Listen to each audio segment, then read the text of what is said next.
आपको जल्दीबाजी क्यों है महिला विधेयक के पक्ष में हम क्या हम पर आलोचना नहीं हुई?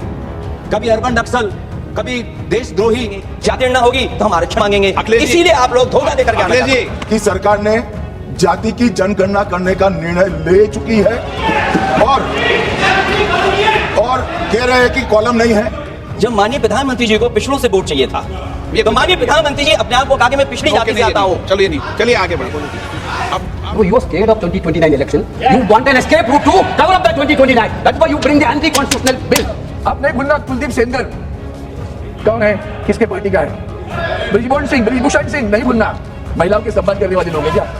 यदि ये कुलदीप सेंगर और ब्रिजभूषण की बात करेंगे तो आदित्य ठाकरे की भी बात होगी। क्यों? उसने भी हीरोइन को चाय मार दिया। यही चर्चा कर रहे थे, यही चर्चा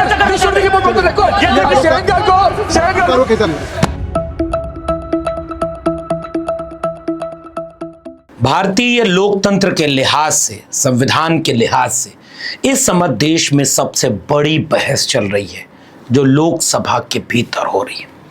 केंद्र की भाजपा सरकार ने एक आपात सत्र बुला करके 3 विधेयक पारित कराने का फैसला लिया है, जिनमें से एक महिला आरक्षण की ओट में लाया जा रहा है, परिसीमन का, और उसके बाद दूसरा विधेयक महिला आरक्षण से जोड़ करके सीटों के बढ़ाने का, और उसके बाद एक और विधेयक है। सवाल इस बात का है कि जो इस समय इस देश में हो रहा है, आप उसे लेकर के कितने सजग हैं? आपने संसद में अपने चुने हुए सांसदों को कितना सुना कि इतने जरूरी विषय पर कौन कितनी तैयारी के साथ सरकार से क्या सवाल करता है, और सरकार ने क्या उन सवालों का जवाब दिया या अपने ढंग से उसे मैनिपुलेट करके, उसे भटका करके असली मुद्दों से खारिज कर दिया। और जब ये बहस शुरू हुई संसद में तो सबसे पहले नियमों का हवाला दिया गया। केसी वेणुगोपाल ने कांग्रेस की तरफ से और समाजवादी पार्टी की तरफ से धर्मेंद्र यादव ने जब प्रोसीजरल क्वेश्चन उठाया कि क्या इस तरह से कोई विधेयक पेश किया जा सकता है और उसमें क्या क्या हो सकता है, उसका जवाब देते हुए पहले किरण रिजिजू और उसके बाद अमित शाह खड़े हुए। उस बातचीत के बाद हंगामा हो गया, और हंगामा हुआ जाति जनगणना को लेकर के। और ये जनगणना को लेकर के जो सवाल उठाया गया था, उसको जब धर्मेंद्र यादव ने इसमें पिछड़ी यानी पीडीए की महिलाओं का, पिछड़े दलित अल्पसंख्यक आधी आबादी की महिलाओं की हिस्सेदारी की बात करनी शुरू की, तो गृह मंत्री अमित शाह ने इस बात को सीधे से ऐसा ट्विस्ट कर दिया कि जिससे बात समझ में आई नहीं। और इस बहस को थोड़ा देर गौर से देखिएगा, आपको समझ में आएगा कि आज संसद में कितनी अहम बहस हुई। कह रहे हैं कि कॉलम नहीं है। आप इस बहस को सुन रहे होंगे तो आपको ये तथ्यात्मक साजिश भारतीय जनता पार्टी की तरफ से जो की गई है उसको समझ पाए होंगे। जैसे ही अखिलेश यादव ने खड़े होकर के ये बोला कि भाई आप पहले महिला आरक्षण की बात कर रहे थे, जाति जनगणना और ये सब होने नहीं देना चाहते, और आंकड़े जब आएंगे नहीं तो परिसीमन किस बेस पर कर रहे हो और इतनी हड़बड़ी क्यों है, हड़बड़ी पर सवाल उठाया। आपको जल्दीबाजी क्यों है महिला विधेयक के पक्ष में हम? अध्यक्ष महोदय, आप सेंसस ये इसलिए नहीं करना चाहते हैं कि जैसे ही जनगणना होगी हम सब लोग जाति गणना मांगेंगे, जाति गणना होगी तो हम आरक्षण मांगेंगे, इसीलिए आप लोग धोखा देकर के आना चाहते हैं। उसके बाद गृह मंत्री अमित शाह कह रहे हैं जाति जनगणना हो रही है और शुरू हो चुकी है जनगणना। कि सरकार ने जाति की जनगणना करने का निर्णय ले चुकी है और धर्मेंद्र यादव ने जब पीछे से कहा कि जो पहला चरण है उसमें क्यों जातियों की संख्या नहीं गिनी जा रही है, अमित शाह ये कहते हुए सुनाई दिए कि मकान गणना हो रही है और मकान की जाति नहीं होती। कह रहे हैं कि कॉलम नहीं है। उनको मालूम पड़ना चाहिए कि अभी घरों की गिनती हो रही है और घरों की कोई जाति नहीं होती है।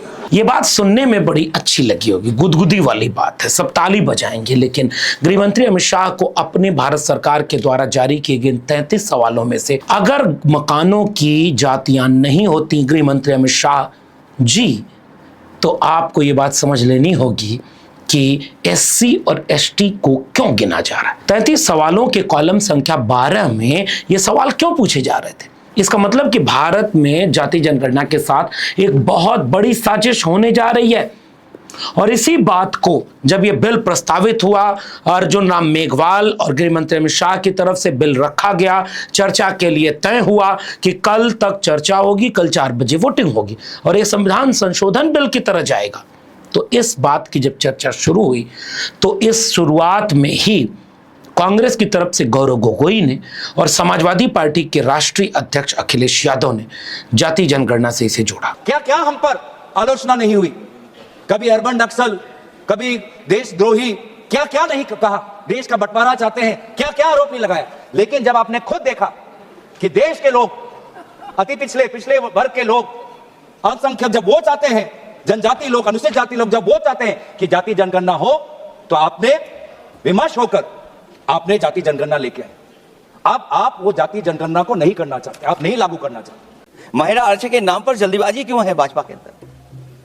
सच तो यह है कि भाजपा जनगणना को टालना चाहती है और जनगणना को टालने का मतलब है कि जाति जनगणना को टालना चाहते हैं और जाति जनगणना इसलिए टालना चाहते हैं क्योंकि वो आरक्षण का सवाल उठेगा।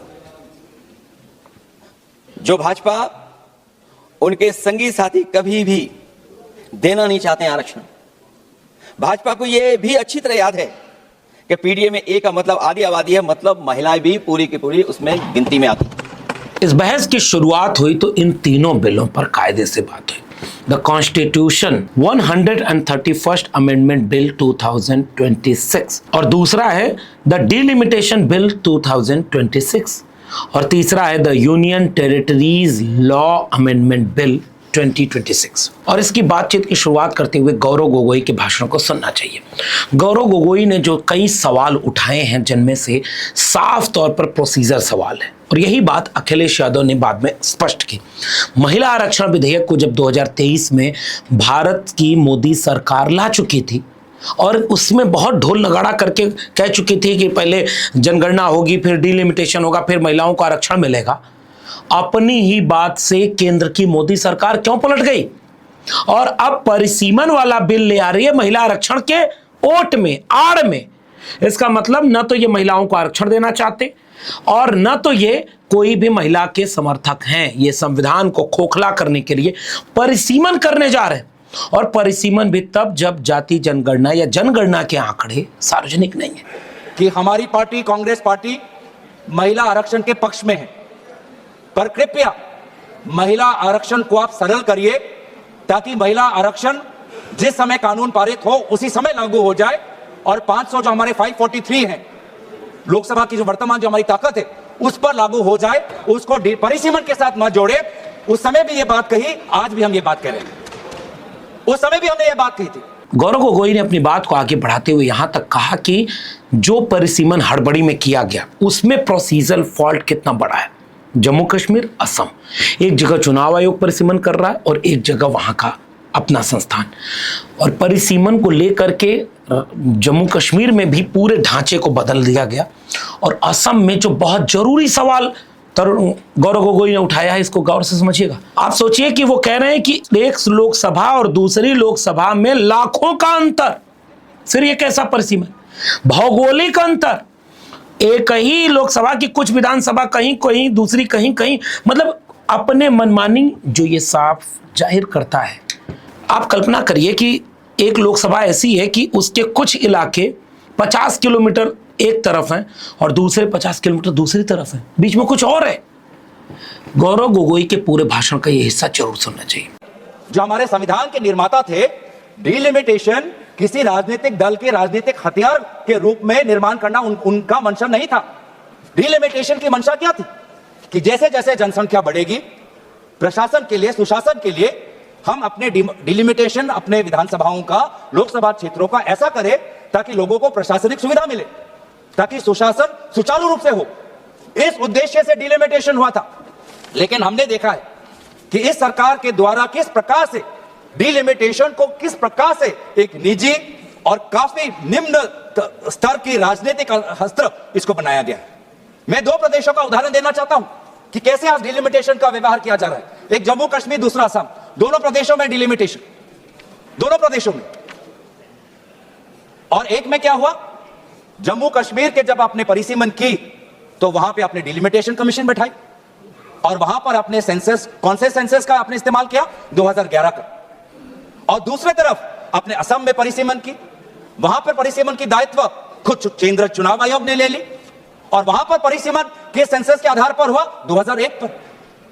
आप सोच समझ सकते हो कि भारत में 21वीं सदी में 2022 से 2023 में लगभग वो 1.5 वर्ष के कार्यकाल में भारत के 2 प्रदेशों में परिसीमन हो रहा है, एक 2011 के सेंसस के आधार पर, एक 2001 के आधार पर, एक जगह डिलिमिटेशन कमीशन, एक जगह चुनाव आयोग। तो साफ साफ पता चलता है कि ये डिलिमिटेशन किसी प्रकार से नागरिकों को, आम नागरिकों को सुविधा देने के लिए नहीं, डिलिमिटेशन बस आप अपने राजनीतिक सत्ता को और मजबूत करने के लिए, अपने राजनीतिक जड़ों को मजबूत करने के लिए आप इसका इस्तेमाल करें। गौरव गोगोई ने इसीलिए इसको जाति जनगणना से जोड़ा। आप जाति जनगणना विरोधी हैं, महिला आरक्षण विरोधी हैं और भारत के संविधान को खोखला कर रहे हैं। इसी बात को अखिलेश यादव ने अपने ढंग से उठाया और अखिलेश यादव ने बहुत बारीकी से, गंभीरता से, पहले डॉक्टर राम मनोहर लोहिया को याद करते हुए महिलाओं को लेकर के साफ किया कि ना हम कल महिला विरोधी थे, ना आज हम महिला आरक्षण विरोधी हैं और ना समाजवादी पार्टी महिलाओं के आरक्षण का विरोध करती है।